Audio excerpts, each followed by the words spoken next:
ជំរាបសួរបងប្អូនទាំងអស់គ្នាសម្រាប់ខណៈនេះផងដែរជាប្រភេទរតែលក់នំប៉័ង burger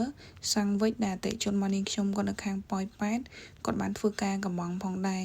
ខណៈនេះគឺស្អាតមែនតែនធានាគុណភាពដៃក្រាស់មាំប្រើប្រាស់បានយូរឆ្នាំសម្រាប់ដបូគាត់បានធ្វើការកំងជាប្រភេទដបូល្អដបូកៅស៊ូកង់3គ្រោងដៃផងដែរធានាមាំមែនតែនបងប្អូនហើយខណៈនេះគាត់ធ្វើការកំងជាប្រភេទចក្រានជានំខាងក្រោយខាងលើក្រាបិទចិត្តមានទូ3ជាន់សម្រាប់ដាក់នំប៉័ង burger របស់គាត់ផងដែរសម្រាប់ម៉ូតូជាម៉ូតូខាងគាត់ដែលគាត់យកមកភ្ជាប់ដល់ទីតាំង